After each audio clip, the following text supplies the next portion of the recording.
સુરનગરમાં લોહાણા સમાજ દ્વારા સંત શિરોમણી જલારામ બાપાની 226મી જન્મ જયંતિની આસ્થાભેર ઉજવણી કરી છે।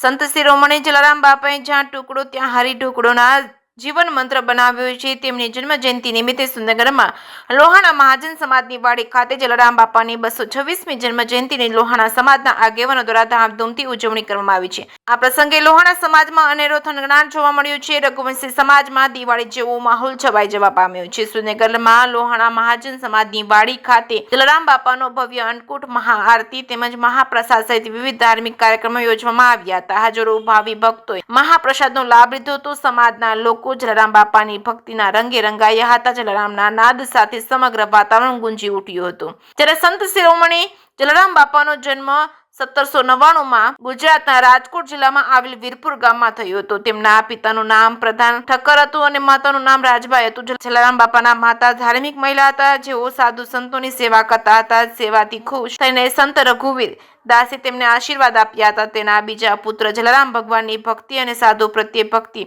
અને માનવ જાતની સેવાનું અનોખું ઉદાહરણ સ્થાપિત કરશે। તેણીના લગ્ન 16 વર્ષની ઉંમરે વીરબાઈ સાથે થયા હતા, પરંતુ તેણીએ પોતાનું જીવન વૈવાહિક બંધનથી દૂર રાખ્યું હતું અને પોતાનું ખૂબ જ ધામધૂમથી ઉજવે છે અને દાન કરે છે। નાનપણથી સંસારમાં આસક્ત ઓછી હતી અને જલારામ બાપાના લગ્ન 16 વર્ષની વયે વીરબાઈ સાથે થઈ ગયા હતા। 18 વર્ષની ઉંમરે હિન્દુઓના પવિત્ર યાત્રા સ્થળોની મુલાકાત લીધા બાદ ભોજા ભગતના શિષ્ય બની ગયા હતા। ભગતે બાપાને શિષ્ય તરીકે સ્વીકાર્યા હતા અને તેમણે ગુરુ મંત્રને જાપમાળા પણ આપ્યા હતા। ગુરુના આશીર્વાદથી બાપાને સદા વ્રત કેન્દ્ર શરૂ કર્યું હતું, જ્યાં કોઈ પણ સાધુ સંત જરૂરિયાતમંદ કોઈ પણ સમય આવી ભોજન ગ્રહણ કરી શકતા હતા અને આ વીરપુરના જલારામ મંદિરે શ્રદ્ધાળુઓને સાવ ફ્રીમાં ભોજન કરાવી પરંપરા ચાલુ રાખવામાં આવી છે।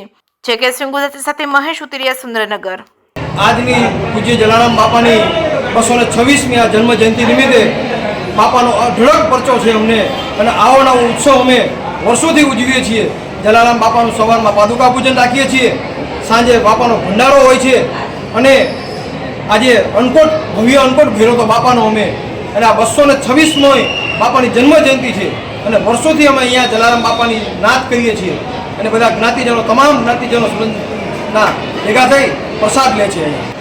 આજે સુરેન્દ્રનગર જિલ્લાની અંદર જલારામ જયંતિ એટલે કે 226મી જલારામ જયંતિ રઘુવંશી સમાજના ઓલા ઉપર આજે તમામ રઘુવંશી એક થઈ મહાપ્રસાદ, પાદુકા પૂજન અને સંઘ જમણવાર જેવો આજે સુરેન્દ્રનગરની અંદર જલારામ જયંતિ તો એટલો બધો માહોલ છે કે દરેક રઘુવંશી સમાજની અંદર જય જલારામ અને રામ રામ સિવાય કોઈ પણ વસ્તુ દેખાતું નથી એવું તન, મન અને ધન કરી અને પૂજા અર્પણ કરેલ છે અને દરેક સમાજે જલારામના ચરણ પાદુકાના વંદન કર્યા છે અને જય જલારામની ગૂંજ વગાડી છે।